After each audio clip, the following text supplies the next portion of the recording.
My fiancée had always been one to keep her promises, yet she failed to show up for our wedding as agreed. On the day of the ceremony, the giant screen behind the altar suddenly broadcast intimate photos of her and her stepbrother. The crowd erupted in an uproar. My grandmother, witnessing the humiliation, suffered a massive heart attack on the spot. I called my fiancée, begging her to come back and see my grandmother one last time. Instead, she lashed out at me over the phone. Why does her being so fragile have anything to do with me? You're such bad luck. I'm hanging up. Later, my grandmother passed away. After handling her funeral arrangements alone, I applied for a fashion design program abroad. When I returned home to pack, my fiancée, having just returned from her stepbrother's fashion show, looked completely unbothered. Ethan, how is Grandma? Let's just pick another good date for the wedding. It'll make the old woman happy. She didn't know that the moment my grandmother died, my heart had already gone completely cold toward her. After finishing the funeral arrangements and returning to our apartment, I didn't stop moving, throwing myself into packing. The apartment, not particularly large to begin with, felt hollow and empty now that Grandma was gone. Every rustle and clatter I made while packing seemed piercingly loud in the silence. Halfway through, a pristine, elegant wedding dress caught my eye. It was the one Grandma and I had hand-stitched together for Chloe.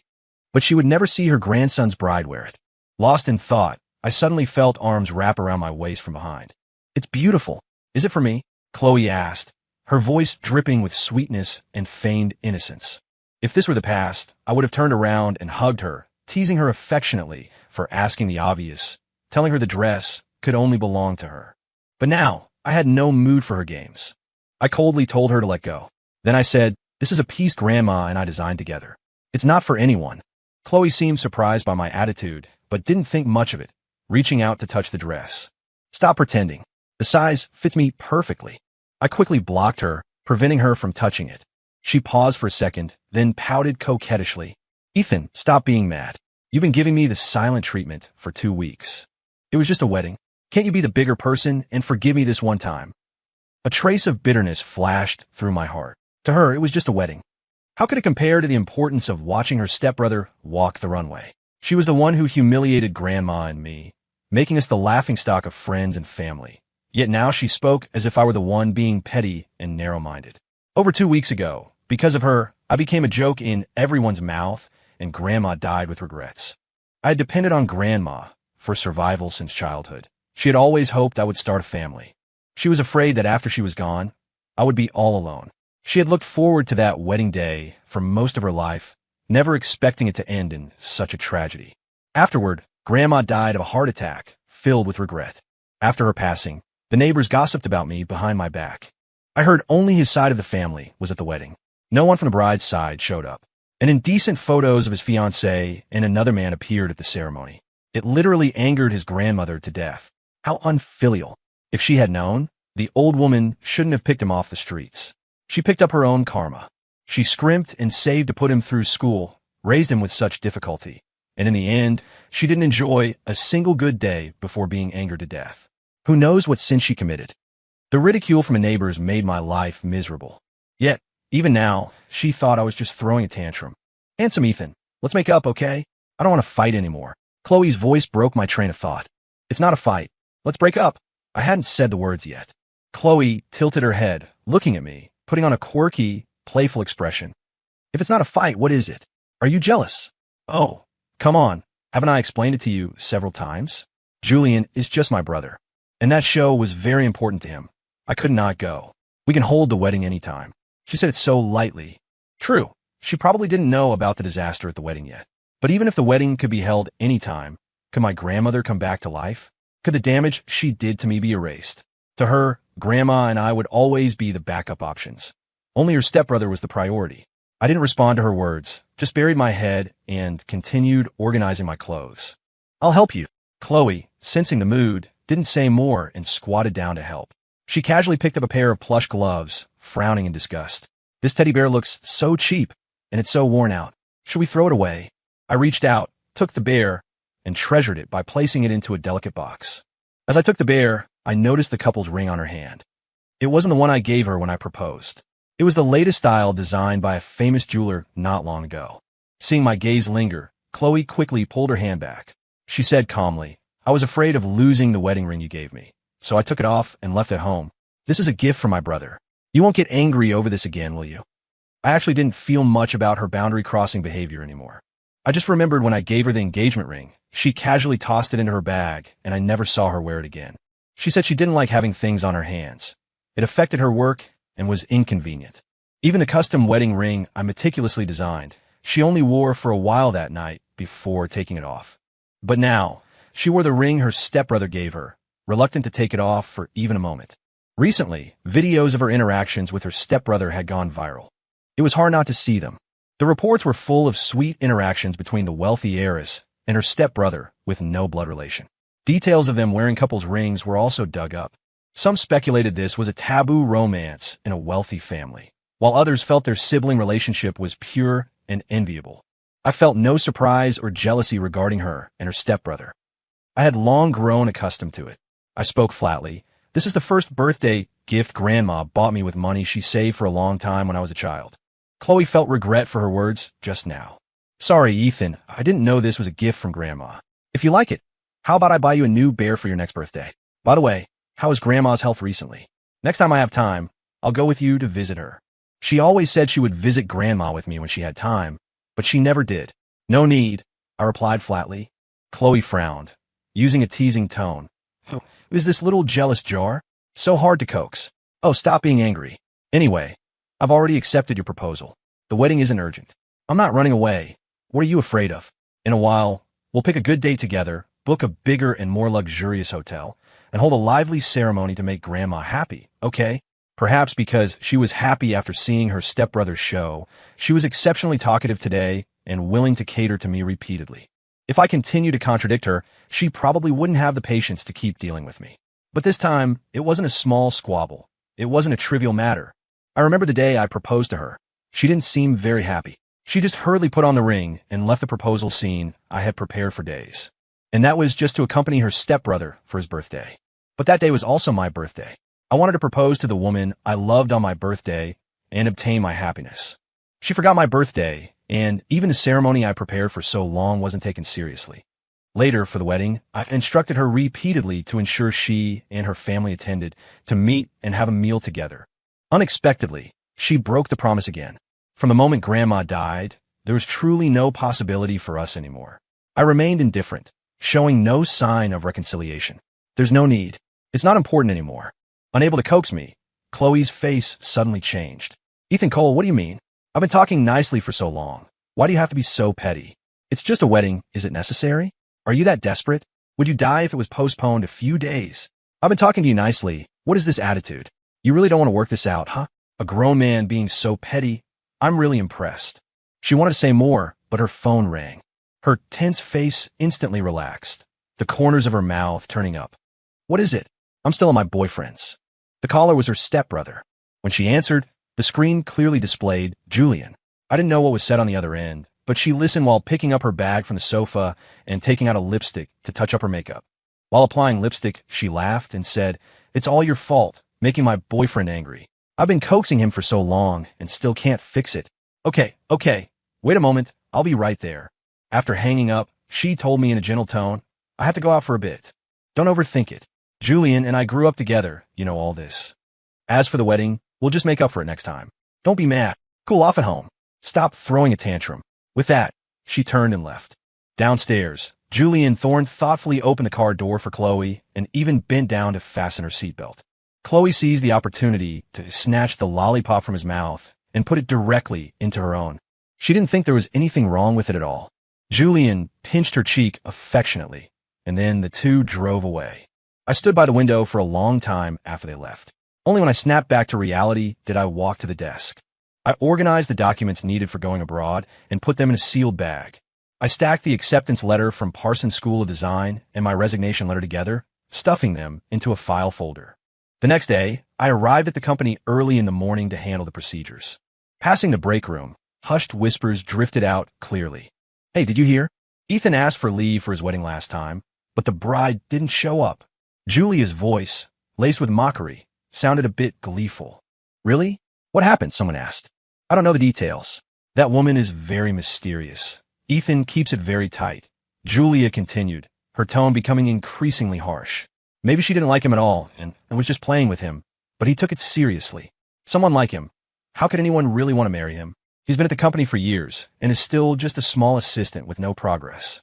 Anyone who marries him would be truly cursed. I stood outside the door, hearing every word clearly. In the years I was with Chloe, I was never publicly acknowledged by her. In the eyes of her colleagues, I was just an incompetent assistant. In her parents' eyes, I was just a college classmate, and occasionally when seen by her friends, my identity became her driver. Even on the day of our engagement, she didn't tell her parents, as if I were a shameful mouse. Thinking of this, I couldn't help but want to laugh. I walked silently straight to my desk, not wanting to waste time acknowledging them. Recent events had exhausted me. I didn't want to waste a shred of time and energy on meaningless things. Behind me, those hushed discussions followed like maggots on a bone. Sigh. I heard his grandmother just passed away. Have some decency. Just then, a gentle voice sounded behind me. Ethan. I turned around. It was Deputy Director Evelyn Vance. She was around 40, with a capable aura and sharp eyes that held a trace of imperceptible fatigue. She was a high-level executive known for her professionalism and strictness, but she was fair and had spoken up for me a few times when I was being made difficult. Director Vance. I nodded slightly. She looked at the file folder in my hand containing the acceptance letter, her tone calm. Are you sure you want to leave? Yes. I nodded. I recommended you go before, and you refused without thinking. Why change your mind suddenly? I replied flatly. There is no one here worth staying for anymore. Besides, it's time I considered what I want to do. That's good. Speaking of which, employees who came in after you with less ability have been promoted and given raises, yet you've been stifled. Now, going out to learn and venture is good. You're still young. It's not too late. Parsons is a good place. It will let you get in touch with more cutting-edge concepts. It's also a chance to escape some of the unhappiness here. She paused, her gaze sweeping over my empty desk, seemingly implying something. I've seen your ink dye series sketches. The deconstruction of traditional ink wash atmosphere and the grasp of fabric drape show great ideas. That's not the level of a small assistant. I was stunned, not expecting her to validate me. Then, she handed me a thick envelope and said, this is a recommendation letter I wrote to several professors at Parsons and a few independent designer studios in New York. I have some old acquaintances there. Maybe they can help you gain a foothold sooner. I took the envelope, feeling its weight, my throat tightening. Director Vance, thank you. But why are you willing to help me? Evelyn smiled faintly, a smile containing a bit of sarcasm toward the world and a rare warmth. In this circle, sometimes talent is the cheapest thing. Connections, resources, and good opportunities are occasionally more important than talent. She didn't explicitly state the unfairness I encountered, but we understood each other. I experienced some messy things when I was young too, so I don't want to see a talented young person buried by these dirty tactics.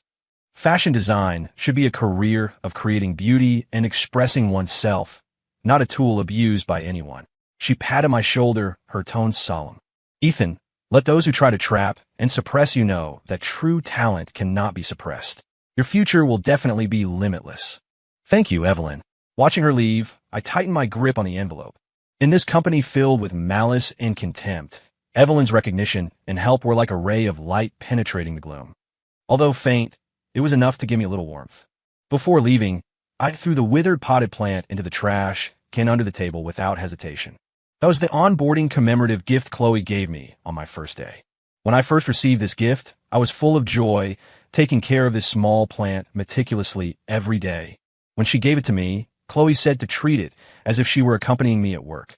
With it accompanying me, I wouldn't be lonely. Because of that sentence, since joining the company, I hadn't gone a day without taking good care of that plant. Until one night 2 months ago, I took the plant home to care for it. She happened to be drunk and personally told me, "This flower just a trinket I casually took from my dad. I didn't expect you to treat it like a treasure and worship it every day." It cracks me up. Perhaps she just felt it was a pity to throw it away, so she handed it to me.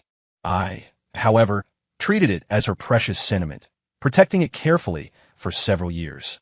Seeing me throw the withered plant into the trash, Chloe walked toward me in disbelief. She demanded, "Why are you throwing the flower away? Haven't you made enough of a scene?" "Just throwing away trash. Is there a problem, Director Sterling?" "But that's my—" She didn't finish her sentence because she didn't want people to know she gave it to me. She was always afraid of people knowing our relationship, worried I would embarrass her. "If there's nothing else, I'm leaving." I turned to go, but was blocked by her again. "It's working hours. Where are you going? Why is everything on your desk gone?" "I've already resigned." Chloe's face turned ugly. Since when? Who allowed you to resign? I haven't signed off on it yet. How can you resign? That has nothing to do with me. I'm leaving. Chloe ran to the stairwell and grabbed my hand, putting on a smile again.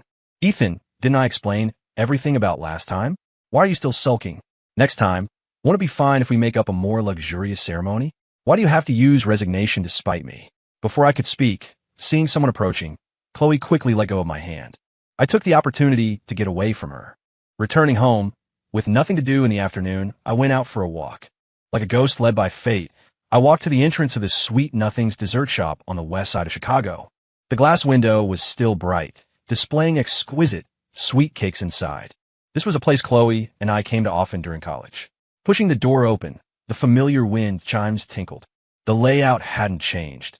Even the sweet aroma permeating the air was the same as before. I chose a corner seat by the window and ordered a tiramisu and an Americano. I grew up in a dilapidated tenement building on the south side, a child picked up from the garbage by Grandma. Grandma used to be a cleaner. She raised me bit by bit with hands covered in calluses and cracks. We lived on a damp first floor, relying on a small coal stove for heat in winter and a creaky old fan in summer. Grandma often stitched the knees of my worn-out pants while saying, "Ethan, you must study hard. When you grow up, you won't have to struggle like Grandma." Her greatest hope for me was that I could make something of myself and stand tall before others. My initial perception of fashion came from Grandma sewing beautiful patterns over the holes in my clothes.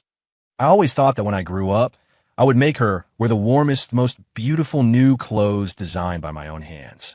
Chloe and I were college classmates. Once, for a design activity, we were paired up to design uniforms for underprivileged children that were both functional and comfortable. Relying on my deep understanding of the performance and modification potential of cheap fabrics, the plan I proposed kept costs down without losing childish fun and ingenuity, unexpectedly gaining her attention. She took the initiative to discuss it with me. "Ethan Cole, your ideas about fabric and structure are so unique. How do you know so much?" From then on, we gradually became familiar. On her 19th birthday, wearing a jacket washed until it was pale, I handed her a gift in the crowd with a heart full of joy. It was a necklace I had scrimped and saved for 3 months to scrape together $2,000 to buy. Later, I learned that this necklace was merely a free gift she could discard at will when buying jewelry from other brands. When surrounding friends presented luxury goods and limited edition designer gifts one after another, the gift I prepared looked like trash, unworthy of being seen. A girl wearing a high-fashion dress glanced at the inconspicuous box, her tone exaggerated with surprise. "What brand is this? It looks so cheap." Instantly, I felt all eyes on me like spotlights. My face burned hot, so embarrassed I wanted to flee immediately. However, Chloe frowned immediately, glaring at the girl, her tone rarely serious. "The value of a gift is the thought, not the price. If you act like this again, don't come in the future." She turned back, took my box, opened it, and took out that cheap necklace, her eyes rippling with genuine surprise. "It's beautiful. Ethan, thank you, I love it." She asked me to put it on her right there, even deliberately pushing aside her thick long hair to show the curious gazes around. "Look, doesn't it match my dress today?" In that moment, she protected my dignity with her kindness. After the party, she stopped me as I was leaving and shoved a huge shoebox at me, her face flushed with a hint of commanding refusal. "For you. Don't you have a physical fitness test next Thursday? Wear these to run faster." I opened it to see a pair of the latest, expensive limited edition sneakers. The price of these shoes was enough to buy dozens of the necklaces I gave her. "No, this is too expensive, I can't." I subconsciously refused. "What do you mean you can't?" She interrupted me, her eyes shining. "Isn't it normal to give friends gifts?" "Friends?" I was stunned. "Yeah, haven't we always been good friends?" She smiled brightly. I could only reply resentfully, "Yes." Afterward, I treated those shoes like a treasure, carefully storing them deep in the closet, reluctant to wear them even once. Only a long time later did I learn through friends around her that those shoes were originally a gift she prepared for her stepbrother. It was only because her stepbrother already had the same pair that she felt she couldn't give them and, thinking they took up space at home, shoved them off on me. I thought it was proof she liked me. Unexpectedly, when I harbored incredibly solemn and anxious feelings and formally confessed to her for the first time, saying, "Chloe, I like you," the smile on her face faded. Her eyes darted around, and finally, she just patted my shoulder, using a tone like coaxing a child. "Ethan, isn't it good how we are now? Let's take it slow. Take it slow, start as friends." I heard this sentence exactly 99 times in the following period. For the 99 confession, I personally designed and sewed a beautiful dress for her and bought a bracelet with saved wages. But when she saw me, a trace of imperceptible irritation flashed in her eyes. Unsurprisingly, it was still that familiar rhetoric. Ethan, I know your feelings, but I don't want to go too fast. At that time, I relied on those past moments and her words to stubbornly believe that as long as I worked hard enough and was sincere enough, I could move her one day. I continued to stay by her side as a good friend, available on call, giving my all. Later, her stepbrother returned from studying abroad. Chloe broke her promise for the first time and didn't come to the restaurant we agreed to go to that night. And that was actually the 100th confession I had prepared. I didn't mind taking 100 steps toward her. That day, when Chloe saw her stepbrother holding hands with a girl leaving the station, the originally proper smile on her face froze instantly. That night, she got dead drunk and called me to pick her up. Seeing me, Chloe choked up a bit. Ethan, her voice carried an imperceptible tremor. Let's be together. I was stunned, my mind blank, almost thinking my long-term obsession had caused hallucinations. 3 years, 99 rejections, and Chloe, who broke her promise without warning to welcome her stepbrother right when I meticulously prepare the 100th confession, actually spoke up to say she wanted to be with me at that moment. W.A., what did you say? I asked in disbelief. I said, let's be together. Right now, she repeated, her tone carrying a kind of almost barbaric anxiety. Haven't you always liked me? Liked me for so long, chased me so many times. Now I agree. You walked 99 steps. This last step, I'll take it. The joy in my heart was beyond words, simply melting into a faint sentence. Okay.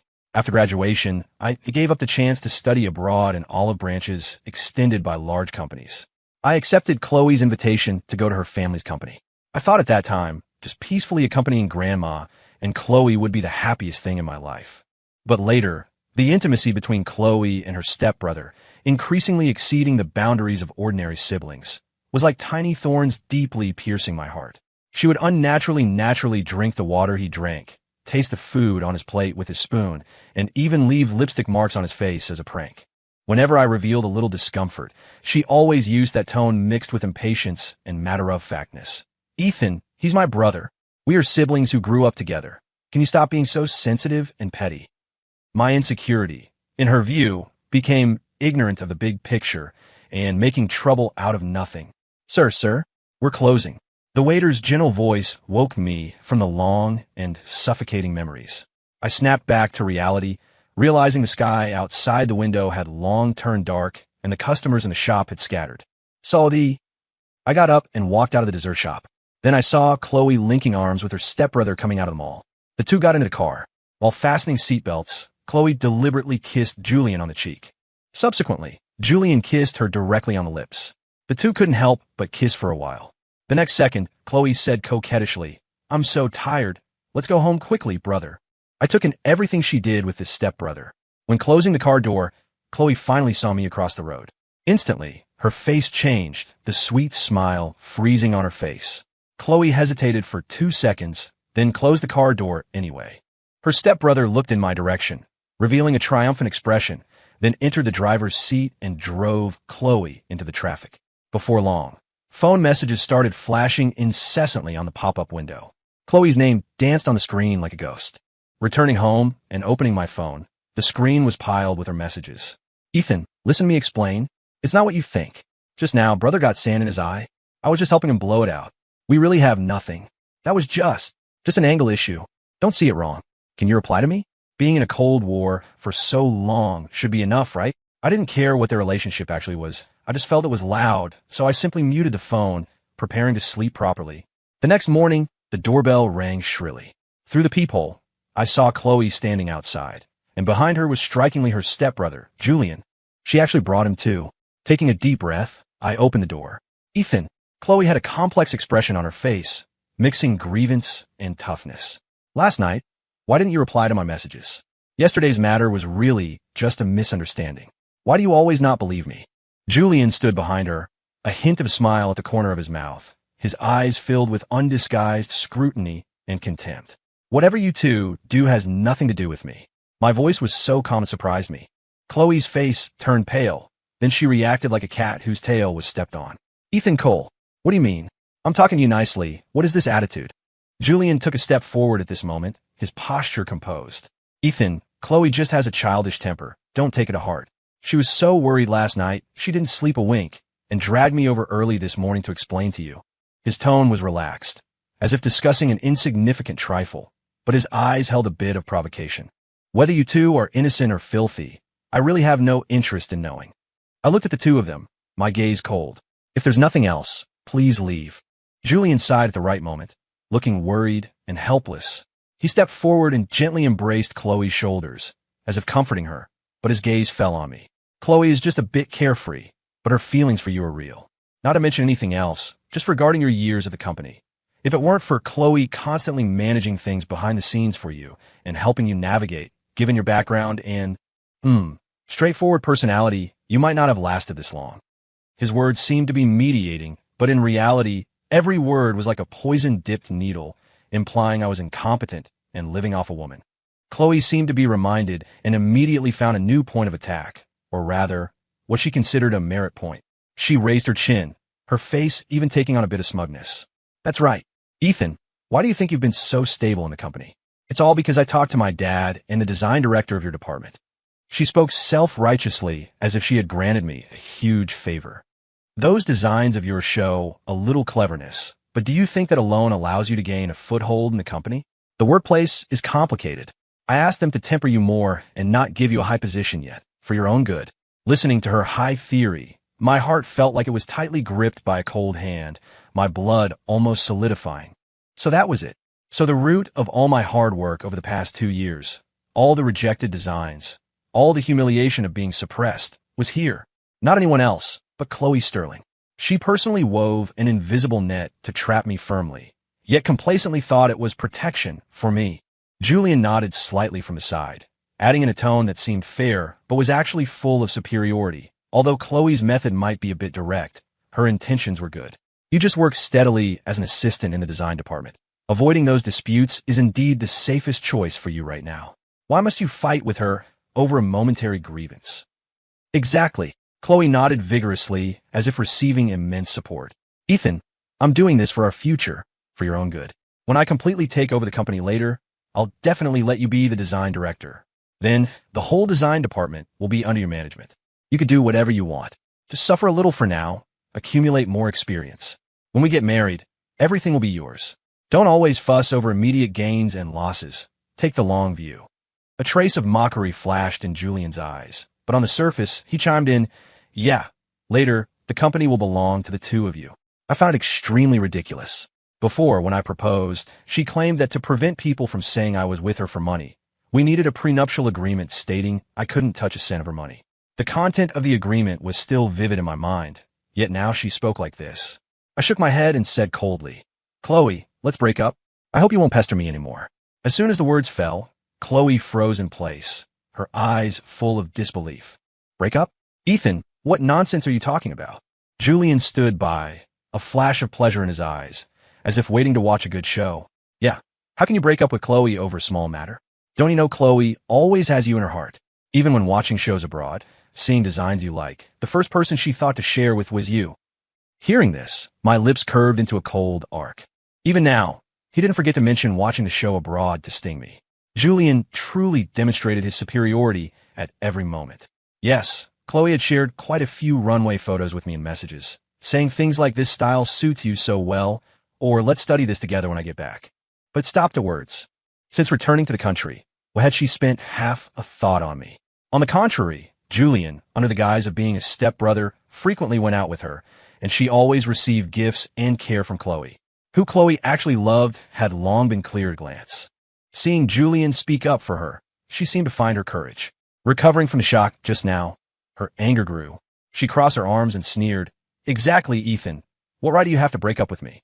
From the time you entered the company until now, the job was given by my family, connections were managed by me. Besides drawing a few broken pictures, what else can you do? Without me, could you even survive? She blurted out a long string of accusations, fluent, as if rehearsed countless times in her heart. Watching her like that, I suddenly found it funny. So in your eyes, I've always just been a pathetic wretch who can't survive without you. Chloe stood rigid, seemingly not expecting this reaction from me. After a long while, she said softly with a trace of imperceptible panic. I didn't mean that. Ethan, I know you misunderstand me and think I affected you too, but Chloe really just treats me as a brother. We grew up together, so our feelings are naturally thicker. Don't fail her sincere heart because of a momentary fit of pique. I stopped walking, turned back to stare at him coldly, and asked word by word, so the thick, sibling affection you speak of, is it the kind where you can kiss? As soon as my words fell, Chloe reacted like a cat whose tail was stepped on, instantly exploding. Ethan Cole, you are simply unreasonable. She pointed at my nose in exasperation. Fine, break up, right? Don't regret it. I want to see how many days you can last in this industry without the Sterling family. Don't come kneeling to beg me then. Julian also immediately switched to an expression of kindness taken for ill intent, embracing Chloe's shoulders. His tone carried hypocritical regret. Ethan, you're just too impulsive. Chloe, let's go back. Let him calm down first. Watching their retreating figures, I let out a breath. 2 days later, at the company, Chloe vaguely heard colleagues whispering in the break room. Did you hear? Little Ethan's grandmother passed away. It seems she died on the day of the wedding, angered to death by his fiancée. It seems it was a heart attack. No wonder he suddenly resigned to go abroad for further studies. Looks like he was hurt badly by his fiancée. Those fragments of words struck Chloe's ears like thunder. Grandma passed away? Going abroad for studies? She froze in place, the coffee cup in her hand almost slipping. An unprecedented panic instantly seized her heart. She almost immediately rushed out of the company, but when she drove speedily to my apartment, she found I had already left. The neighbor told her I had gone to the airport with luggage early in the morning. Chloe's face turned pale. She called me. I didn't want to answer, but she kept calling. Helpless, I pressed the answer button. Is there something? Ethan, why didn't you tell me Grandma passed away? Would telling you have been useful? Chloe froze for a second, then said urgently into the phone, Wait for me. I'm already on the way to the airport. I just spoke flatly. Don't come, there's no need. I'm through security. Let's leave it at that. After speaking, I hung up the phone. When Chloe arrived, I had already passed security. She was blocked outside the security line, crying and begging me not to leave her. Ethan, don't go, okay? I was wrong. As long as you're willing to stay, I'm willing to change everything. I'll tell my dad right now, we'll get married. And then in 2 years, we'll have a baby, okay? As long as you stay, I'll agree to anything. I definitely won't get so close to Julian anymore. Ethan, really? Believe me. Give me one more chance, okay? Once, I forgave her countless times and felt jealous and sad for her many times. She never repented. Now that I had accumulated enough disappointment, what use was saying these things? Her claims of loving me and begging me were not because she truly loved me, but because she couldn't accept that I no longer loved her and unconditionally fawned over her. But she forgot, I'm also a human, not a toy that only listens obediently. You don't know yet, do you? At the wedding, it was the intimate photos of you and your dear brother that literally angered Grandma to death. Now you come to tell me this. Do you think it's still useful? Chloe's face solidified instantly. She hurriedly choked out. Ethan, he and I really have nothing. I don't know why it turned out like that. I didn't mean to anger Grandma. I beg you don't go, okay? As long as you stay, I'm willing to compensate you. I'm willing to do anything. Chloe, go back. Don't pester me anymore. We are impossible now, Chloe said with a crying tone. Ethan, the person I love has always only been. Before she finished speaking, Julian came to the airport to find her. She immediately stopped her unspoken words. Seeing me turn to leave, she actually made a promise toward my retreating back with deep affection. Ethan, I'll wait for you to come back. When the time comes, I will definitely make up a wedding of the century that belongs to us. Hearing her promise of a wedding of the century, my heart didn't ripple in the slightest. I just felt it was ironic. I was too lazy to even turn my head. She hadn't yet discovered that in that so-called our apartment, all traces belonging to me, my sketches, my fabric samples, the drawing pen I used most often when staying up late designing, had long been cleared out by me. I wouldn't be coming back. The plane landed in New York. The cold, damp air rushed at my face, carrying a kind of free sharpness. The one picking me up was my childhood friend, Ben Miller. Meeting an old friend in a foreign land, especially at the lowest point in life, made this friendship seem particularly precious. Seeing me, he greeted me enthusiastically, patting my arm vigorously. Finally arrived. Ethan, if you hadn't come, I would have suspected you were kidnapped by some wolf of Wall Street. He took the heavy suitcase from my hand and familiarly led me toward his second-hand Jeep in the parking lot. In the car, Ben navigated through traffic while chattering about his experiences in New York over the past 2 years. He studied computer science and had come to NYU for grad school 2 years before me. Now, he was interning at a startup, living the typical New Yorker life, staying in a not-so-spacious apartment in Brooklyn, earning a not-so-hefty salary, yet full of longing and drive for the future. You don't know, when I first came, the language barrier, cultural differences, and heavy coursework almost drove me crazy, he said, shaking his head with a smile, though his tone carried the composure of someone who had weathered hardships. But it's fine once you get through it. Thinking back now, that suffering wasn't in vain. At least it let me know my worth and see the path I want to take clearly. What about you? Is everything handled back home? He changed the subject, probing carefully. He knew roughly about Chloe and me, having kept me company via transoceanic calls during countless nights when I was most oppressed. I looked at the skyscrapers rapidly retreating outside the window, my voice calm. Yeah, it's completely over. Grandma's funeral is handled, and I have no ties with her anymore. Ben was silent for a moment, then sighed heavily. It's good that it's over. That kind of princess, we can't climb that social ladder, nor can we serve her. Since you're in New York, start over. With your talent, where can't you shine? I pulled the corners of my mouth. Yeah, start over. I told him I had been accepted into the master's program at Parsons School of Design.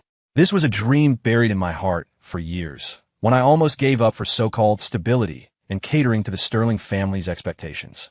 I planned to solidly complete my studies first, get in touch with more cutting-edge design concepts and technologies. New York is a fashion capital.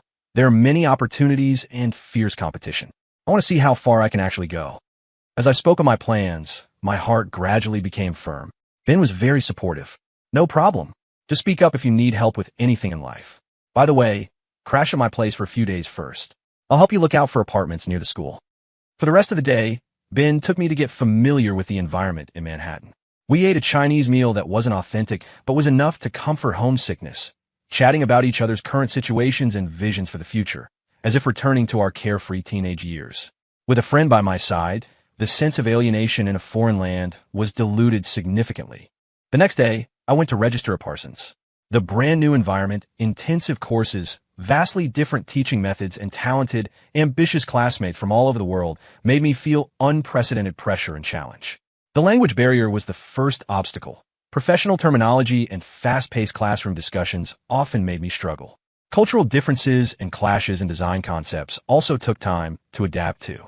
In the first few weeks, I lived quite wretchedly, often staying in the studio until late at night, repeatedly revising design drafts, looking up materials, and practicing the language. But strangely, this pure busyness, striving for dreams and my own future, made me feel an unprecedented fulfillment. Physical fatigue couldn't outweigh the peace and focus in my heart. Gradually, I began to keep up with the pace. Relying on solid fundamentals and a desperate effort, my design assignments began to get approval from mentors, and I even received good evaluations in a small conceptual design selection. I frantically learned new knowledge. The inspiration and creativity, once obscured by the haze of emotions, sprouted and grew again in the new soil. Suddenly, a call from Chloe briefly broke my calm. Ethan, where are your things in the apartment?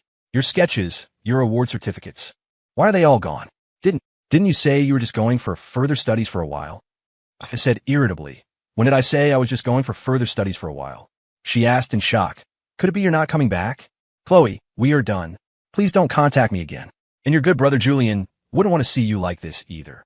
My deliberate alienation and mention of Julian seemed to prick her like a needle. The breathing on the other end of the phone suddenly became rapid, and then suppressed sobbing actually came through. Ethan, don't say angry words. I know I was wrong. I really know I was wrong. It was me being immature. I shouldn't have ignored your feelings. She confessed through sobs, but I just interrupted indifferently. Can you stop being fake? Chloe, if I'm not mistaken, Julian is right next to you, isn't he? The other end of the phone instantly fell into a dead silence. A moment later, Julian's annoying voice sounded, carrying a pretentious tone of persuasion. Ethan, you went abroad in a fit of pique just to prove yourself, didn't you? You have to know, with our family's strength and connections, Chloe can open up domestic connections and resources for you. As long as you listen obediently, you won't have to work hard alone outside. Can't you calculate this account clearly? Don't trouble yourself. After speaking, I hung up the phone without hesitation. Unexpectedly, Chloe was relentless and continued to message me. Ethan, I know quite a few top designers in New York. Do you need me to introduce you? I can also find connections to put in a word with Parsons professors.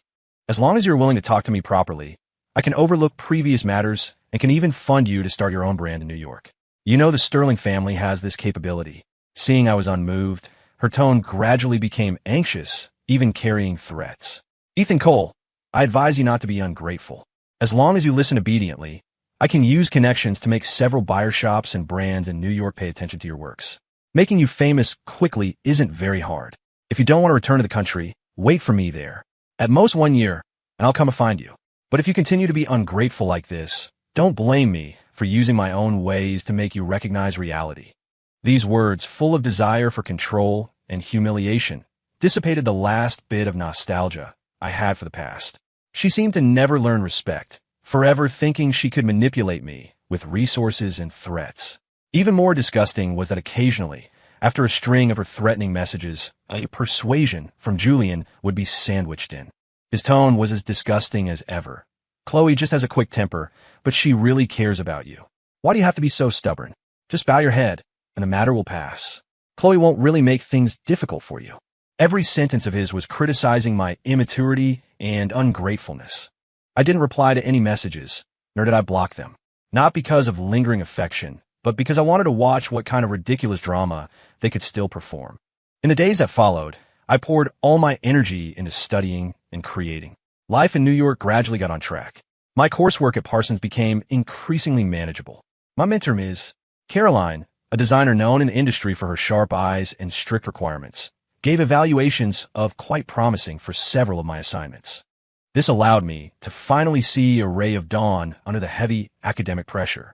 Since coming to New York, I had been supporting myself by working odd jobs and submitting design drafts. As autumn deepened, I submitted a set of meticulously drawn design drafts to a well-known fashion company. This set of designs fused urban function with utilitarian aesthetics. I believed it fit the market and didn't lack ingenuity. But a few weeks later, the results were announced, and my work wasn't selected. What clogged my heart even more was that the selected work was a set of incredibly safe designs with almost no memorable points. Dull colors, conservative silhouettes. It looked like a uniform product from an assembly line. My classmate Emily, who also participated in the submission, whispered injustice for me in the lounge. "Ethan, your design was way better than the one that won." "It's fine." I suppressed the emotions surging in my heart and smiled at Emily. Commercial choices have their own standards. Not long after, my frustration was quickly replaced by another goal, the Academy's annual cross-boundary newcomer design competition. This was a grand event in the academic world. Winners would receive close attention from industry giants. My entry was a formal gown I had conceived for a long time. The inspiration came from an old cheongsam left by my grandmother and Western paintings I saw at the MoMA. I cleverly combined the Mandarin collar and slanted placket elements of the Chinese cheongsam with the fishtail hem of a Western gown.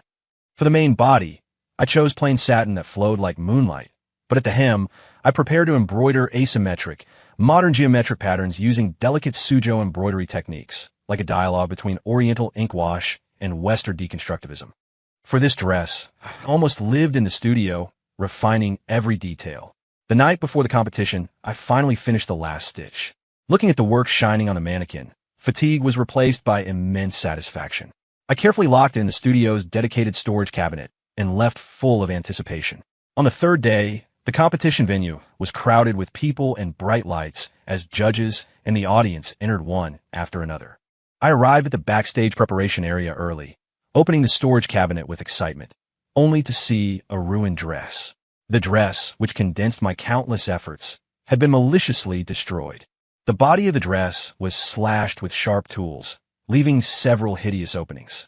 The most serious part was the waist, where the fabric was almost torn apart. Other contestants around me had already noticed my distress, and whispers began to spread. Anger, heartache, and a cold chill instantly swept over me.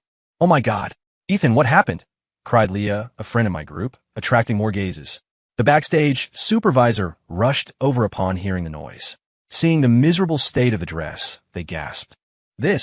How could this happen? It's almost our group's turn to go on stage. What do we do now? Are you going to forfeit?" Leah asked worriedly. "Forfeit? No, absolutely not." My gaze rapidly swept over the chaotic props area backstage, my brain working at high speed. Suddenly, I locked onto a roll of black elastic strapping used to secure backdrops, and next to it, several antique bronze metal buckles for decoration. A bold idea flashed through my mind. Leah, help me get that roll of black strapping and scissors. Quick! As I spoke, I quickly took the damaged dress off the mannequin. Under the stunned gazes of everyone, I picked up the scissors and without hesitation, cut the torn fabric on both sides of the dress completely along the rips, forming two sharp high slits.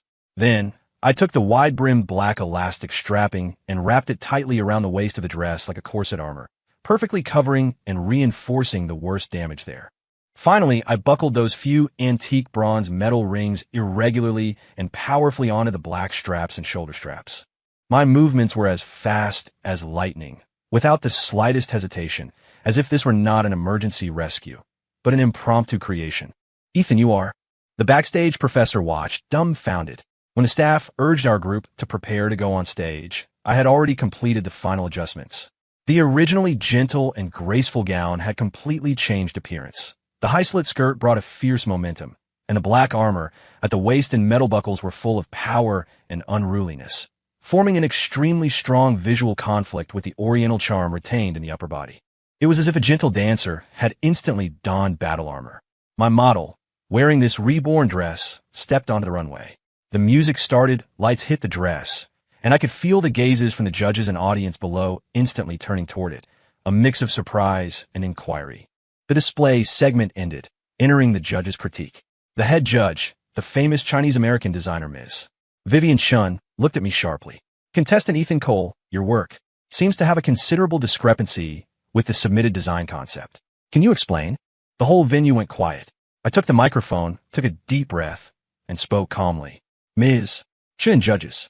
Less than half an hour before going on stage, my dress was maliciously destroyed by someone, almost impossible to display. A low gasp rang out from the audience. I continued, but I think the spirit of design should not stop at presenting perfection, but lies more in how to transform sudden brokenness into a new aesthetic language. So, I used the only materials backstage to modify it. Ripped silk is not necessarily an end. It can also be the beginning of a new life.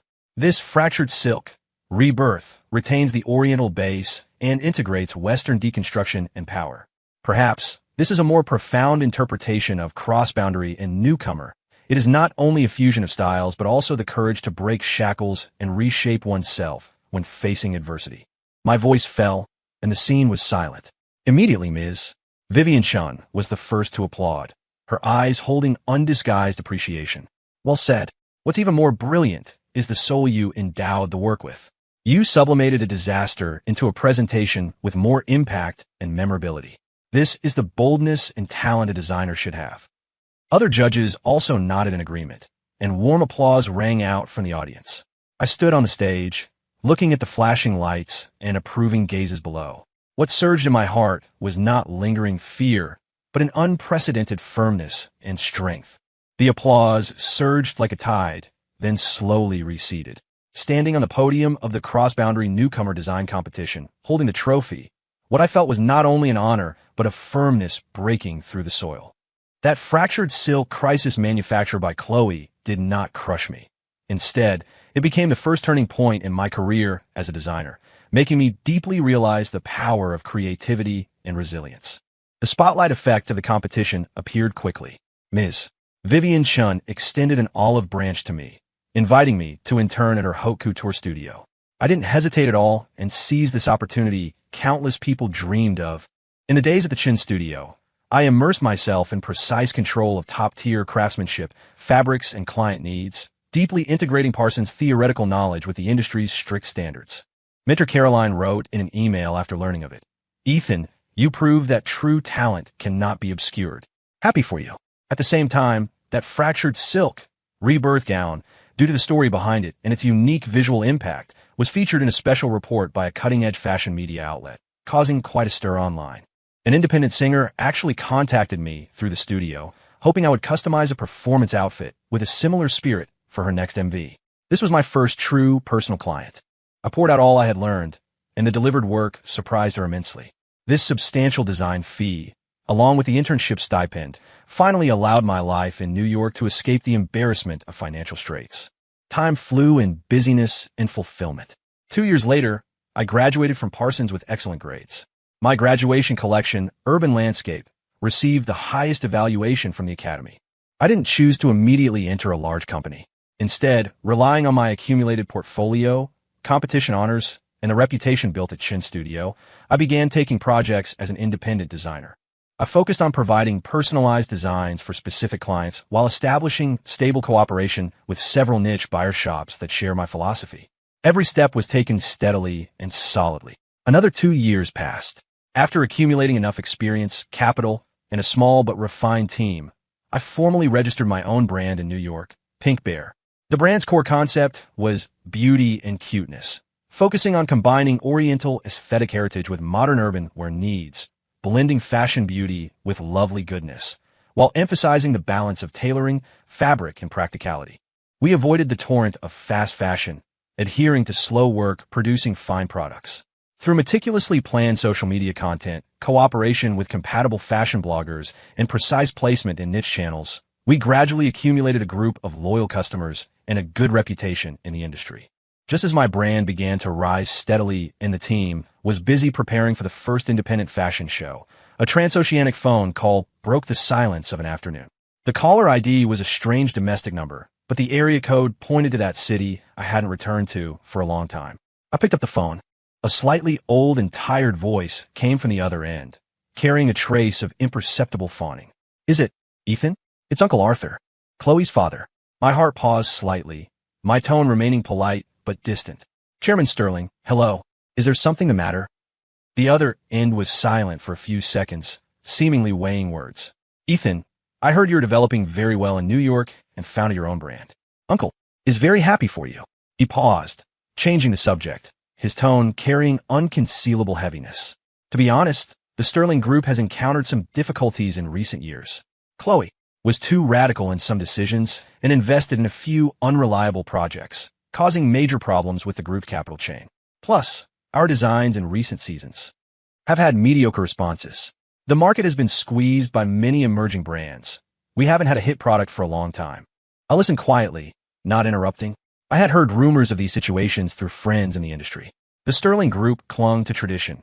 Their design thinking was rigid, plus they loved internal fighting, weren't united at all, and suppressed newcomers. Falling behind in the rapidly changing fashion torrent to become what it was today was almost inevitable. Seeing I didn't respond, Uncle Arthur's tone became more urgent. "Ethan, look, can we cooperate? Your design talent is recognized. Sterling's production lines and channels are all still there. As long as you are willing to provide design drafts for us, we can give you the most generous profit sharing and can even link with your brand for promotion. This is absolutely a win-win." He painted a seemingly beautiful prospect of cooperation, but between the lines, a message was revealed. Sterling Group urgently needed fresh blood to save the decline, and they had their eyes on my design ability. I walked to the floor-to-ceiling window of the office, overlooking the bustling street scene of New York. Flashing through my mind were the glaring screen at the wedding, the design drafts stained by coffee, and Chloe's suppression and targeting of me. "Chairman Sterling," my voice was calm and firm, without a ripple. "Thank you for your recognition. But, I'm sorry, I cannot cooperate with Sterling Group." "Why?" Uncle Arthur's tone held astonishment and a trace of imperceptible despair. "Ethan, I also learned later that Chloe did some excessive things to you in the past and caused you certain harm. I apologize to you on her behalf. But business is business. This is also a chance for you to quickly open up the domestic market. This has nothing to do with the past." I interrupted him, my tone remaining cool. "This is my personal choice. Pink Bear is my lifeblood. I don't wish for its designs to be bundled with a brand whose philosophy doesn't align and is currently in trouble. Besides, I don't have the energy to do other work right now. I have my own development plan and brand positioning." I paused, then added, "Also, Chairman Sterling, strictly speaking, the root of Sterling Group's problems may not lie entirely in design, but more in business philosophy and decision-making mechanisms. Without changing fundamentally, even with good designs, I'm afraid it will be hard to reverse the decline. I'm very busy. The brand's debut show is imminent, and there are many things to handle. If there's nothing else, I'm hanging up. Ethan, reconsider. We can discuss the terms again." Uncle Arthur was still trying to make me stay. "Sorry, Chairman Sterling. I wish your company finds a way out soon. Goodbye." I didn't give him another chance and decisively ended the call. Putting down the phone, my heart was unusually calm. No pleasure of revenge, nor the slightest wavering. Everything about the Sterling family was, to me, already an echo of the last century. Their rise and fall could no longer stir waves in my heart. My assistant knocked and entered, handing over a document. Mr. Cole, the fabric procurement plan for next quarter needs your final confirmation. Also, the show's music director wants to communicate details with you again this afternoon. Okay, I'll look at it right away. I took the document and quickly threw myself into the intense work. Hanging up that call from Uncle Arthur, filled with pleading and destitution, my heart was calm and waveless. The haze of the past had long been dispelled by the fulfilling and creative life before me. I lowered my head to continue reviewing the fabric procurement plan brought by the assistant, fingertips sliding over those soft or stiff samples, outlining the colorful picture of Pink Bear for the next season in my mind. Mr. Cole. Assistant Lisa poked her head in again, a smile on her face. Miss Serena Hart is here. She says she wants to chat with you about new ideas for the next tour's costumes. Serena Hart, that Mandapop little diva. The collaboration on her MV costume design last time was very successful. Wearing the battle suit I designed, which fused futuristic feelings with soft elements, she shone radiantly on stage. The song and the visual complemented each other, receiving excellent responses. Her sweet, lively face and penetrating voice coincided perfectly with my brand's core positioning of beauty and cuteness. Since then, she became my regular client and a loyal fan of Pink Bear. Quick, invite her in. I put down the fabric samples in my hand, the corners of my mouth turning up unconsciously. Serena wore a simple, comfortable casual outfit, unadorned yet still bright-eyed and white-toothed. She walked into my office with a smile and sat naturally in the chair opposite me. Not disturbing your work, are you, Designer Cole? Ms. Hart's inspirational visit is the highest priority at any time. I smiled and poured her a glass of water. What style is the tour this time? We soon immersed ourselves in a heated discussion. She described the emotional core of the new songs, the stage atmosphere she wanted, both powerful, yet not losing her unique sweetness. I quickly sketched rough drafts, suggesting using gradient yarn to simulate nebulas or cleverly integrating cute bear ear elements into the shoulder or skirt designs. Our collision of thoughts always produced wonderful chemical reactions. At first, this was purely professional cooperation, but deeper exchanges time and time again allowed me to see her seriousness, professionalism, and dedication to art beyond the stage. Affection quietly sprouted. Our cooperation became more frequent. Sometimes she would come directly to my studio for fittings and modifications. During her fittings, I would give the most professional advice on how to adjust to better highlight her strengths, how to make the clothes more expressive on stage. She always trusted my judgment and occasionally offered unique insights from a performer's perspective, benefiting me greatly. The relationship went a step further, starting from a time she rehearsed for a new song. That day she mentioned in passing she was practicing a new song in the rehearsal studio and couldn't grasp some details well. Like a ghost led by fate, I took some inspiration sketches and the coffee she loved to the rehearsal studio. Through the glass, I saw her practicing dance steps over and over, repeatedly polishing a lyric, sweat soaking her forehead hair, but her eyes bright. That focus and passion for her profession deeply moved me. During a break, seeing me, she was pleasantly surprised. Why are you here? Sending you some fuel. I raised the coffee and sketches in my hand, also seeing if any inspiration burst forth. After that day, I occasionally went to keep her company during rehearsals, giving her suggestions on stage presentation as a professional audience, and silently accompanying her when she was tired. My friend Ben knew and tooted on the phone. Not bad, Ethan. Upgrading from designer to exclusive consultant and #1 fan? I see your motives are not pure. For the New York stop of her first global tour, I was naturally a guest of honor, sitting in the audience, watching her in the spotlight, wearing the performance outfit I personally designed covered in fine shimmering sequins and cute bear claw dark patterns, singing moving love songs. In that moment, pride and an indescribable emotion overflowed in my heart. She shone brilliantly on stage, and I knew that within that brilliance, there was my painstaking effort. After the tour ended, I had a successful celebration banquet. The lights were soft, the atmosphere just right. Her team members, my good friend Ben, and a few other studio partners were there. Taking advantage of the warmth of slight intoxication, I pulled her to a relatively quiet terrace. The night breeze was slightly cool. The night view of New York spread out beneath our feet. My heartbeat was a bit fast. Looking at her side profile, appearing even more gentle under the moonlight, I gathered my courage. Serena, I spoke softly, my voice carrying a trace of imperceptible nervousness. From the first cooperation to later accompanying your rehearsals, watching you shine on stage, I seem to not only admire your talent and not only be satisfied with being a partner. She turned her head, looking at me with bright eyes, saying nothing, waiting for me to continue. I want to participate more in your life, want to be your support when you're tired, want to design more beautiful clothes for you. I took a deep breath, looking firmly into her eyes. Also, Serena Hart, I like you. Can you be my girlfriend? I was a bit nervous. She listened quietly to me finish, a smile slowly blooming on her face, sweeter and more moving than any moment on stage, carrying a bit of shyness, but mostly joy. She said in a gentle and clear voice, "Okay." After falling in love, our lives and work intertwined more tightly. She remained my muse.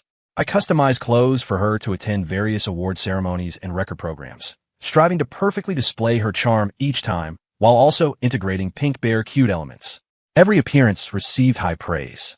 I would also try to adjust my schedule to watch every important performance of hers, encouraging her backstage. When she went into retreat to prepare a new album, I managed live trivia for her, being her most stable shield. My team and friends were all happy for us. Ben often teased, "Do you two count as double-bound in career and love? A strong alliance." Assistant Lisa would tacitly help me cover when I meticulously prepared surprises for Serena. On a day significant to both of us, marking the 3rd anniversary of Pink Bear and the celebration night of Serena's latest album winning a major award, I reserved a table at a restaurant we frequented that overlooked the city night view, inviting only a few most important friends. When dessert was served, she curiously lifted the lid. What she saw was not cake, but a ring quietly lying in a velvet box. The shape was personally designed by me, like a circle of soft bear claws gently holding up a brilliant main diamond. Under the knowing and blessing gazes of friends and family, I knelt on one knee. "Serena," I looked up at her, my eyes full of unreserved love. 3 years. Pink Bear has grown up, and my love for you has only increased. Thank you for walking into my life, using your light to illuminate my whole world. The road ahead, I want to walk it with you forever, design beautiful clothes for you for a lifetime, and be your most loyal listener and reliance for a lifetime. Will you marry me? Serena's eyes reddened instantly, tears carrying a happy smile. She nodded vigorously and reached out her hand. Ethan Cole, I am willing to marry you. Amid the cheers and applause of friends and family, I put the ring on her, hugging tightly. Our wedding was warm and unique, completed under the witness of close family and friends. Serena didn't choose a traditional wedding dress, but wore a new style wedding dress I specially designed for her. The skirt was embroidered with our names and musical note dark patterns, sweet, elegant, and unique. After marriage, we remained each other's best partners. She conquered the audience on stage. I opened up territory in the design field. We would discuss creativity in the studio together and also stay at home during holidays, enjoying ordinary warmth. Her smile remained the source of all my inspiration and the scenery I most wanted to see when returning home. One afternoon, sunlight filled the living room. She leaned on the sofa reading a book. I was modifying a new design draft nearby. A faint happiness flowed in the quiet atmosphere.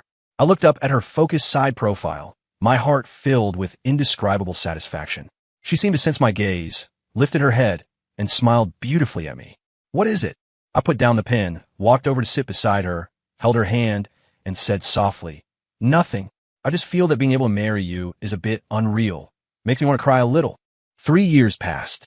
The development of Pink Bear in New York became increasingly stable, becoming a highly anticipated rising star in the niche affordable luxury field. My married life with Serena was also sweet and fulfilling. We supported each other in our careers and warmed each other in life. At a suitable opportunity, I decided to temporarily put aside the work at hand and return to the country to visit Grandma, to personally tell her this news that had been brewing in my heart for a long time. The cemetery in early spring carried a trace of coldness and tranquility. Holding a bouquet of white lilies, Grandma's favorite when she was alive, I walked along the familiar bluestone path to Grandma's grave. However, from a distance, I saw a woman wearing an expensive suit, her figure slightly thin, standing in front of Grandma's tombstone. It was Chloe Sterling. She seemed thinner than in my memory, but that air of deliberately maintained arrogance between her brows still existed.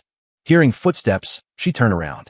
Seeing it was me, A trace of extremely complex emotion flashed in her eyes, surprise, panic, then quickly replaced by a kind of forced calm arrogance. Ethan Cole. A look of joy appeared on her face. You're back? When did this happen? Why didn't you tell me?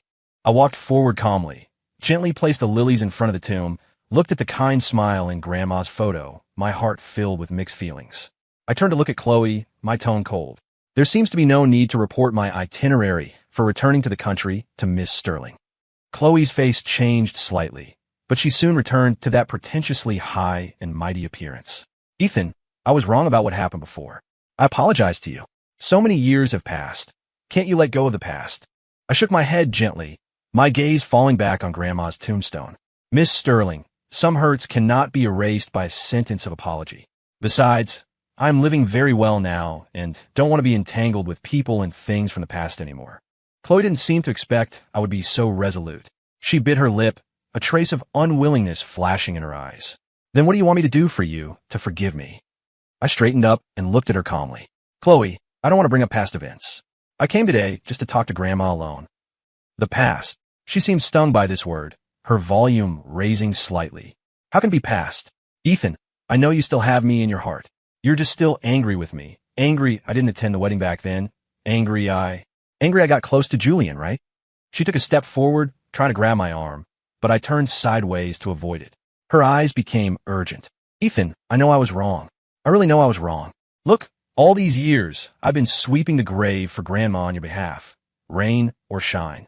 I have you in my heart all along. Shall we start over? I felt a wave of absurdity. I shook my head, my tone decisive. Chloe, we ended long ago. I am living very well now and am already married. Married? She seemed to hear a joke, carrying a kind of almost paranoid certainty. How is that possible? You've only been abroad a few years. How could you get married so quickly? And how could you let me go so easily? We had so many years of feelings. Are you still minding Julian? I really have nothing with him. He is just my brother. After you left, I already kept my distance from him. Watching Chloe's unrepentant appearance, I felt a deep sense of powerlessness and boredom. She seemed to live forever in the narrative she wove herself, refusing to see reality clearly. It has nothing to do with Julian Thorne. I interrupted the defense she repeated countless times, my tone carrying an unquestionable finality. Chloe, I'll say it one last time. We are finished. My life now has no you, and has long had no place left for you. I don't believe it. She almost screamed out, tears finally uncontrollably falling, ruining her meticulously drawn eyeliner. Ethan Cole, look at me. Look at me. We were together for so many years. Were those days fake? You said you would love me forever. How could you? How could you fall in love with someone else so easily and marry someone else? Her voice was full of despair and incomprehension, as if my betrayal was the sole reason for her world collapsing. She stepped forward, clutching my sleeve tightly, her nails almost embedding into the fabric. Is it because she has more money than me? Or could she give your career more help? Ethan, tell me, I could do it now too. My dad is sick. I'll soon be able to control the Sterling Group. I can give you far more than she can. She began to use her most familiar logic, resources and benefit exchange, to measure everything, trying to find a crack to salvage. This mindset precisely proved we were people from different worlds long ago. I forcefully brushed off her hand, stepped back to open up distance, my eyes cold. Don't think everyone is the same as you. I married her because I love her, nothing more. Love. Chloe seemed stung by this word. She smiled sorrowfully, her eyes unfocused. You love her? Then what about the love between us? Ethan, what does it count as? Is it so worthless? Gone just like that. She seemed to fall into her own emotional vortex, beginning to mutter to herself. I know, I was a bit willful before, ignored your feelings. But I regretted it later. I really regretted it. I come to keep Grandma company every day just to fulfill filial piety for you, to let you know I have you in my heart. Why won't you give me one more chance? Watching her like this, there was no movement in my heart, only pity. Everything she did, rather than repentance, was more like a self-touching performance. What she craved was my response and forgiveness to alleviate the guilt in her heart, not truly realizing she was wrong. I didn't want to carry on this meaningless dialogue with her anymore. So I directly took out my phone and showed the photo of my wife on the screen to Chloe. This is my wife, Serena Hart. My voice was calm and firm, carrying unquestionable happiness. We love each other very much. This is my life now. Chloe's gaze was nailed to the screen. That unfamiliar face overflowing with happiness was like a poison-dipped dagger, thoroughly piercing all her self-deception. She suddenly laughed out loud. Ethan, you can't even lie well. This is a currently popular singer. Do you take me for blind? How could you possibly marry her? Believe it or not, I didn't look at her again, turned to face Grandma's tombstone, bowed deeply, and said softly, Grandma, I'll bring Serena to see you next time. Then, I turned around without hesitation and strode away along the path I came. Behind me, Chloe also left proudly. I returned to the hotel where I was staying. After reporting my itinerary to my wife and chatting for a while, I washed up and rested. Tomorrow night, I had to attend an exchange banquet hosted by the local fashion association, so I couldn't sleep too late. I had no intention of attending such social events, but the head of the association was a respected senior who had given me guidance when I first arrived in New York. I couldn't decline his personal invitation.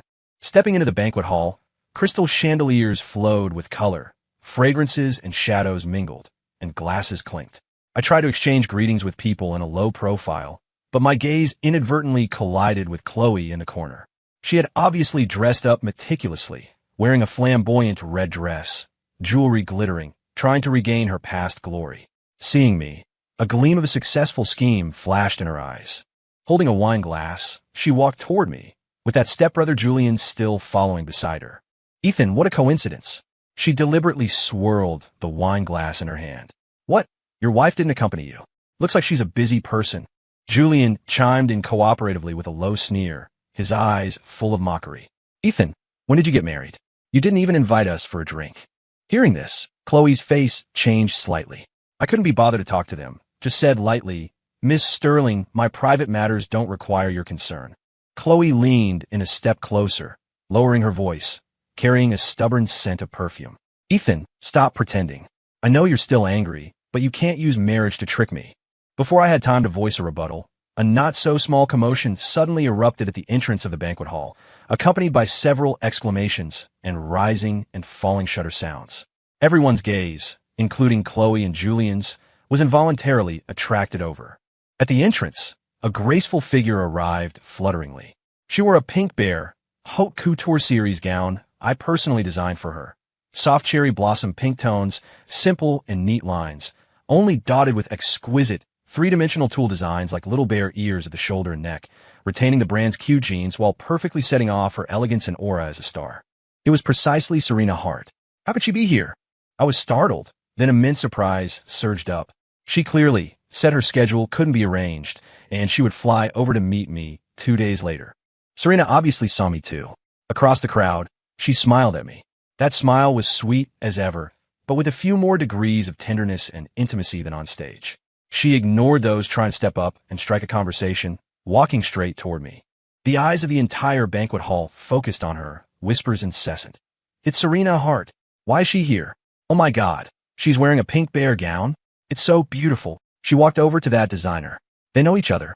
Amid everyone's stunned, probing gazes, Serena naturally walked to my side and extremely naturally reached out to interlock fingers with me. Hello everyone. Let me introduce. This Mr. Cole is my partner, and also my husband. Her voice wasn't loud, but it clearly transmitted into everyone's ears, including Chloe and Julian, who were close at hand. The word husband exploded in Chloe's ear like thunder. The smile on her face froze instantly, blood draining from her face at a speed visible to the naked eye. Those eyes, originally holding smugness and provocation, were now written with unbelievable shock and shattering pain. She stared dead at our clasped hands, at the piercing wedding rings on our hands, her body swaying slightly as if she would fall at any moment. Julian was also completely stunned, mouth open, looking like he'd seen a ghost. I held Serena's hand tightly back, the warmth in my heart dispersing all the haze born because of Chloe. I looked down at her, my eyes full of unreserved love and surprise. Why did you arrive early? You didn't tell me. Wanted to give you a surprise. Serena smiled sweetly. Then, as if just noticing the pale-faced Chloe nearby, she nodded politely, her tone distant and polite. And this is, I introduced calmly, this is Miss Chloe Sterling, the person in charge of Sterling Group. I didn't mention any past. Serena nodded knowingly, her smile still proper, but carrying a kind of calmness and grandeur. Miss Sterling, hello. I often hear Ethan mention friends back home. Thank you for your care in the past. Her words were watertight, but clearly drew a line, categorizing Chloe thoroughly into past and friends. Chloe's lips trembled, wanting to say something but unable to make any sound. Her gaze was nailed to the hand Serena and I held tightly. She saw me naturally raise my hand to tidy some non-existent stray hair by Serena's ear. She saw the dependent and happy expression on Serena's face when she turned to whisper to me, and that kind of intimacy and tacit understanding flowing between us that outsiders simply couldn't intervene in. Her heart filled with jealousy, unwillingness, and humiliation. The high and mighty mask she meticulously maintained completely collapsed at this moment, shattered until not even dregs remained. No. Impossible. She finally squeezed a few words out through her teeth, her voice hoarse and unpleasant. How could you two? Serena didn't seem to care about her loss of composure, just tightening her hold on my arm, saying softly to me, "Honey, Mr. Abernathy is over there. Shall we go say hello?" Okay.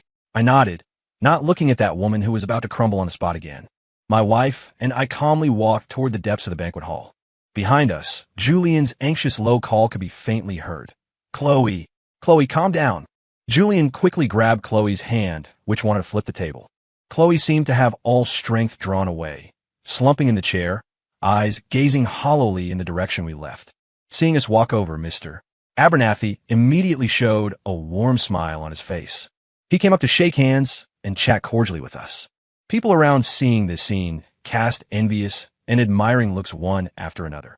Those who originally surrounded Chloe and Julian also gradually dispersed, turning their attention to us instead. This exchange banquet finally ended in a harmonious atmosphere. Since it was rare to return to the country, my wife and I stayed for a while longer. Just as the 1-month vacation was about to end and we prepared to return to New York, Chloe found me again. This time, she came directly to the executive lounge of the hotel where I was staying, obviously having spent some effort to find out my accommodation. I finished processing emails and went downstairs, seeing her sitting in the corner at a glance. She was still dressed exquisitely, but no amount of heavy foundation could hide the dark circles under her eyes and the haggardness of her face. She was two different people from the proud facade at the banquet last time. Her eyes held only panic and fatigue. Ethan, seeing me, she immediately got up to welcome me, her tone carrying unprecedented urgency, even a trace of humble pleading. Can we talk? Just for a moment. I promise not to take up too much of your time. I didn't want to tussle with her in a public area and attract unnecessary attention, so I nodded slightly and sat down opposite her. As soon as she sat, she spoke impatiently, hands clasped nervously, knuckles turning white. Ethan, I know whatever I say now is useless, but I really have nowhere to go. Her voice was hoarse, eyes quickly turning red. My dad is in the hospital. His condition is very bad. It's Julian and his mom who harmed him. They want to steal my dad's company. She sniffed, as if using all her strength. Ethan, for the sake of our feelings for so many years in the past, help me, okay? I can't watch helplessly as my dad's lifeblood is stolen by them. Watching her humble pleading now, looking like a different person from before, what flashed through my mind were the intimate photos of her and her stepbrother at the wedding and that cold sentence on the phone. Why does her being so fragile have anything to do with me? Chloe, my voice was calm without waves. You come to me now mentioning feelings for so many years. I leaned forward slightly, looking directly at her suddenly contracting pupils. Then tell me, on our wedding day, when you abandoned me again to go see your stepbrother's show, angering Grandma to death, did you think about our feelings for so many years? Her face went violently pale, lips moving, trying to defend. But I didn't allow her to interrupt, continuing to use a steady and clear tone, word by word uncovering the old scar. Grandma was critically ill in the hospital. I called begging you to come back to see her one last time. What did you say? Why does her being so fragile have anything to do with me? I repeated that sentence of hers etched in my bones. Every word made her body tremble. At that time, what were our feelings for so many years? Her tears surged out instantly, shaking her head in panic. No, it wasn't like that, Ethan. I was possessed by a ghost at the time. I regretted it later. I really regretted it every day. Regret. I pulled the corner of my mouth, revealing a smile without temperature. This smile lashed her face like a whip. Your regret was to use connections to suppress my design drafts after I went abroad, to have someone destroy the dress I competed with. Chloe, is this your unique way of cherishing feelings? She froze completely, eyes dodging in terror, not daring to look at me. Now, you've encountered trouble and have nowhere to go, So you remembered we still have a past relationship that you long ago trampled until it was worthless? I looked at her, gaze sharp as a knife. Chloe, don't you feel you not only found the wrong person, but also calculated wrong? No. Ethan, listen to me explain. She tried to make a final struggle, voice choked and chaotic. But I had lost all patience. Enough. I interrupted her coldly, tone decisive. Regarding your family matters, I am powerless. I can only suggest you call the police. Call the police? Her reaction was like a startled bird. Blood drained from her face, almost screaming in denial. No, absolutely cannot call the police. That extreme reaction seemed to expose more hidden facts she hadn't stated. Why not? I stared at her tightly, allowing no evasion. She was rendered speechless by my question, just shaking her head desperately. I stood up, looking down at her. Everyone has to bear the consequences of their choices. I can't help. Look out for yourself. After speaking, I turned to leave. Seeing this, Chloe's last psychological defense seemed to collapse. She suddenly stood up, rushed a few steps to me, grabbed my arm with both hands, nails almost pinching into my flesh, voice shrill and despairing. Ethan, you can't go. You can't be so cruel. You can't watch helplessly as I die.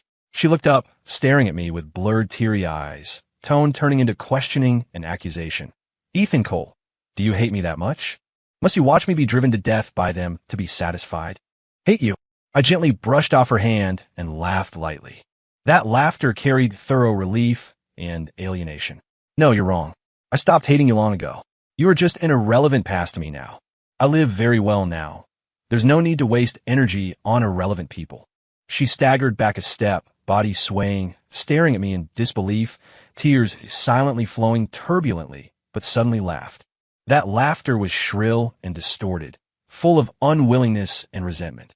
Good, very good. Irrelevant. Our feelings for so many years are just a phrase irrelevant to you.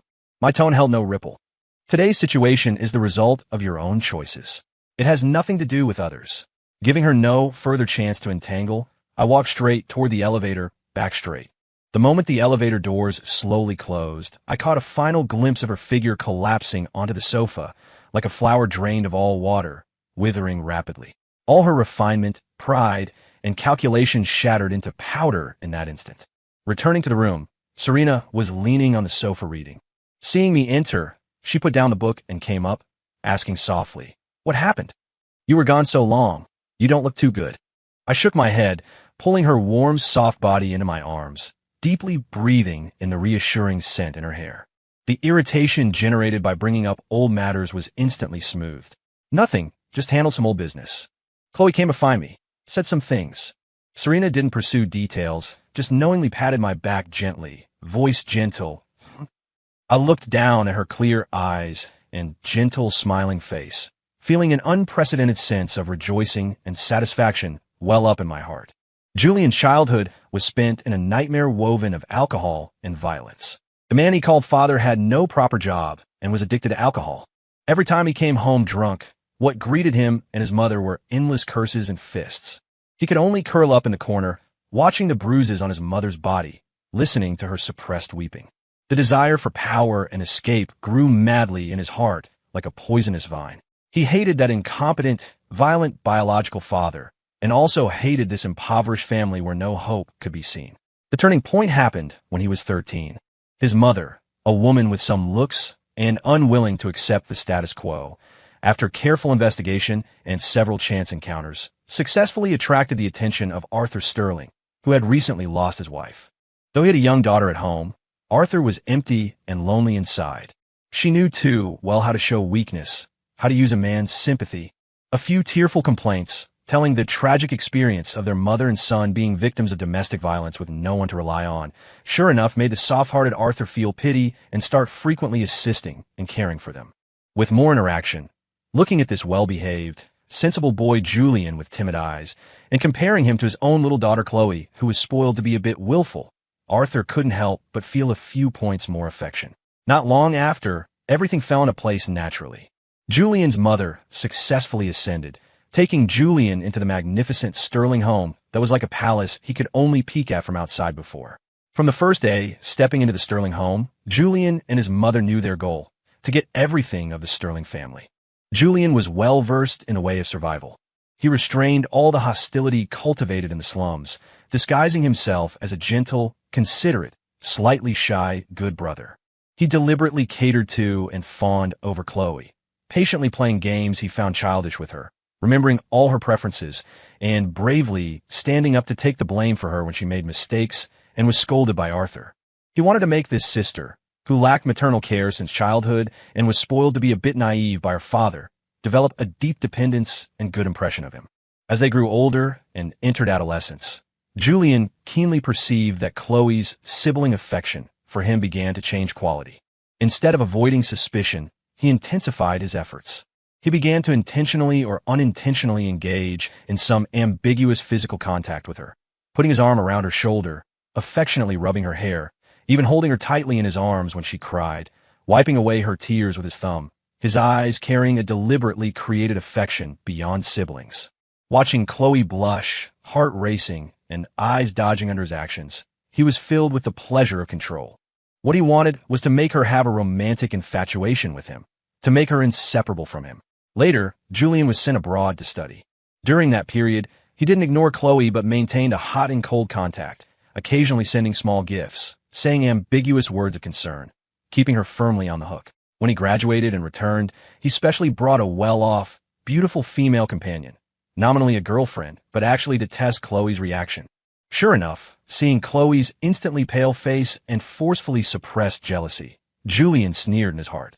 This fool was indeed still deeply trapped in the love web he wove. However, when a man named Ethan Cole appeared beside Chloe, a talented designer with clear eyes, Julian felt threatened. He saw in Chloe's eyes looking at Ethan a true heartbeat and radiance he hadn't seen before. This made him extremely unhappy, as if his own toy was about to be snatched away, and even more afraid that Ethan's appearance would make his years of planning fall short. He acted immediately, finding Chloe, pretending to be disappointed and lonely, telling her, "I broke up with her. Chloe, drink with me." Under the atmosphere of alcohol and deliberately created fragility, he half-truthfully recounted romantic unluckiness, guiding Chloe to view Ethan as an intruder, destroying their special relationship. He constantly hinted in Chloe's ear that Ethan Cole, approaching you probably has ulterior motives. He's eyeing the Sterling family background, right? With his background, how is he worthy of you? Only your brother treats you sincerely and will never hurt you. He successfully used Chloe's jealousy and insecurity to bury seeds of suspicion between her and Ethan. He even inadvertently suggested, "You have to let him know, leaving the Sterling family, he is nothing, Chloe." Thus, vicious ideas like suppressing Ethan's design drafts and destroying his competition opportunities became reality step by step under Julian's inducement and the execution of Chloe, the knife. Watching Chloe hurt the man who truly loved her for him, Julian was filled with twisted pleasure. A few years passed, and the time gradually matured. Arthur was old and his health was failing, while Ethan's presence remained an unstable factor that might allow Chloe to escape control. So, Julian planned the final blow. He meticulously planned an overseas fashion show and deliberately set the time to be the same as Chloe and Ethan's wedding. He knew that with Chloe's pathological infatuation with him and the willfulness he had cultivated in her for a long time, as long as he spoke, she would choose him. Sure enough, under his bewitchment of "this is my most important show, I hope you can witness it together, and it's fine to postpone the wedding. If he really loves you, he has to listen to you," Chloe chose him without hesitation. But this wasn't enough. He wanted to completely destroy Ethan, making Chloe abandoned by everyone, so she could only rely on him more. So, he made a bolder arrangement. He secretly mixed some intimate photos of him and Chloe into the commemorative video prepared for the wedding. On the wedding day, when that intimate photo appeared starkly on the giant screen, the chaos and humiliation triggered were imaginable. He didn't believe Ethan could endure even that. What was unexpected was Ethan's grandmother dying of anger on the spot. But luckily, it was able to completely cause the relationship between Ethan and Chloe to rupture. Ethan, the biggest obstacle, was completely removed. As for Arthur, suffering successive blows from the company's continuous losses, plus the chronic poison in the porridge his mother cooked, his body collapsed completely, and he was hospitalized. The power of the Sterling Group finally fell logically into the hands of him and his mother. Watching Arthur dying in the hospital, and that foolish sister who was played in the palm of his hand and still couldn't see the truth, Julian only felt incredibly carefree. Mother and son endured for many years, rack their brains, and finally seized this huge family property. Standing in front of the floor-to-ceiling window of the Sterling Group CEO's office, overlooking the city beneath his feet, he revealed an undisguised, cold, and greedy smile. In the country, Chloe sat alone in the empty, cold villa.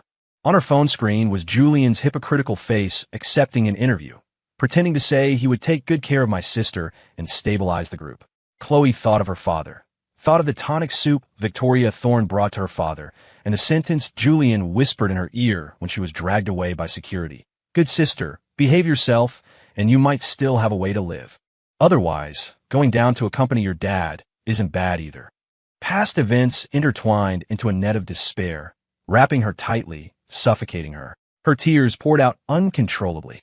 Only now did she know her good brother was a wolf in sheep's clothing. He had been harming her all along. He was the one inciting her to be estranged from Ethan. It was her own blindness and deafness that led to misjudging people, leading to today's outcome. One afternoon in late autumn in New York, while I was selecting fabric sample for the next season's new products with Serena in the studio, my phone vibrated silently on the table. It was a transoceanic text message from a strange number. The message was very long.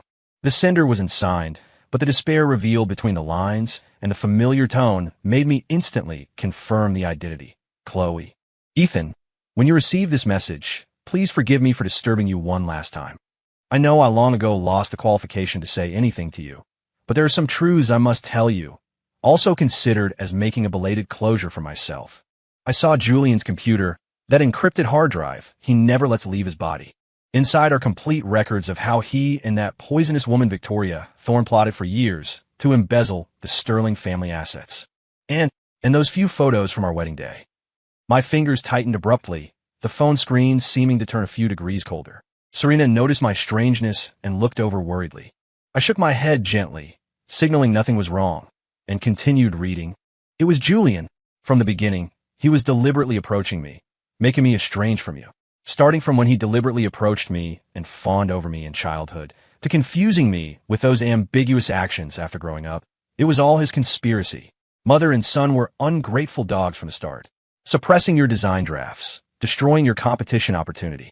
These dirty ideas were all initially inadvertently instilled in me by him. He used my jealousy and stupidity, treating me as a knife to hurt the person who truly treated me well. And I, this utter fool, actually believed his ghost talk, thinking he was the person who understood me and loved me most in the world. Ethan, the person I'm most sorry to is you and Grandma.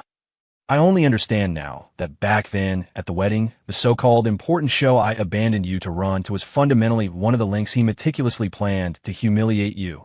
That photo mixed into the video was also prepared by him long ago. It was him who indirectly killed Grandma, and also him who destroyed every possibility between us. I know saying this now is already too late. Apologies are ridiculously pale in front of Grandma's life and your destroyed wedding. I also dare not beg for your forgiveness anymore. The one wrong was never you. It was me being blind and heart-blind. I deserve it. And my dad, he didn't die of natural illness. It was Victoria Thorne who tampered with his medicine. Julian was the accomplice. They stole my dad's company, and now they've killed him. Ethan, I'm sorry for all the harm I caused you, for my stupidity and viciousness, and for Grandma. The message stopped abruptly here. I held the phone, unable to speak for a long time. Outside the window was the still, bustling street scene of New York. But this message from a distant country was like a cold wind from the abyss, blowing away all the fog of the past. Then I edited a paragraph and sent it to her. It's all in the past. Take care, signifying I had already let go. In the country, after Chloe sent that long message, she calmly deleted the record, took out the SIM card, snapped it, and flushed it down the sewer. There was no expression on her face. Her eyes were a kind of dead gray after burning out. She dressed up meticulously, putting on a red dress she liked most, a gift from her father at her coming-of-age ceremony. Then, she dialed Julian's number.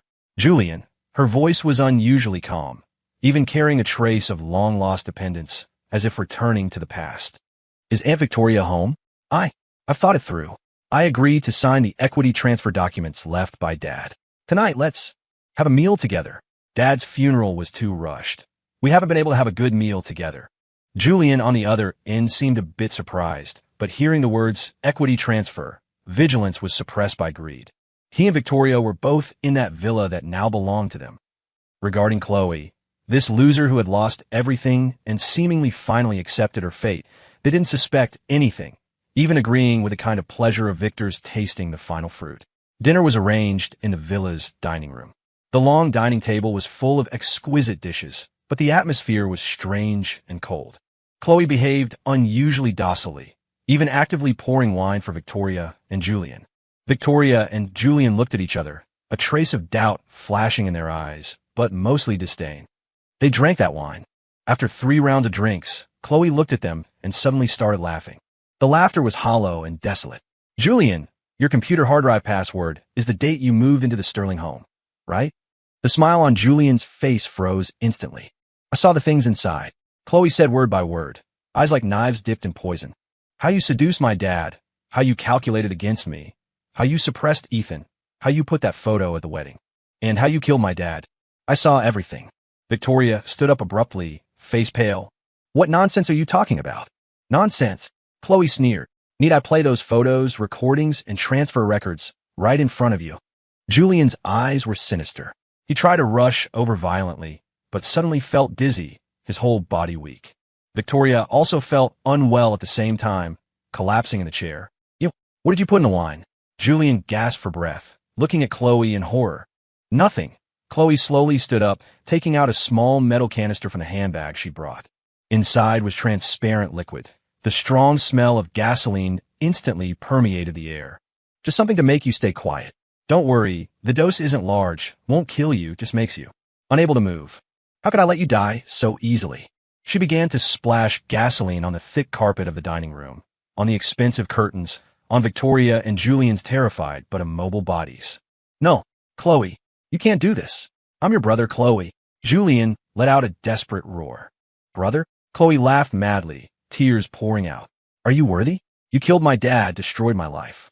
I want you to die in a most painful way. Only then can a little of my hatred be dispelled. Victoria tried to beg for mercy, making whimpering sounds, but was choked by the strong gasoline smell and a violent coughing. Chloe stood at the door, taking a last look at this house, carrying all her happy and painful memories. Looking at those 2 enemies struggling on the sofa, faces distorted by extreme fear. She flicked the lighter. An orange-red flame jumped in her hollow pupils. Go down together and repent to my dad. She let go of her hand. Flames rose with a boom, rapidly swallowing everything, including those shrill screams swallowed by the fire. When firefighters and police finally extinguished the fire and found 3 charred bodies in the ruins, everything was long irretrievable. Chloe Sterling, the wealthy heiress once favored by thousands, finally perished together with her stepmother and stepbrother, whom she hated to the bone in such a tragic way, drawing a bloody period to her twisted and tragic life. When the news came, I was selecting a gown for Serena's concert. Putting down the phone, looking at Serena's gentle and quiet face in the mirror, my heart was peaceful. All kindness and resentment had burned out with that fire, and my life had already welcomed a warm and lasting light that truly belonged to me. Story complete.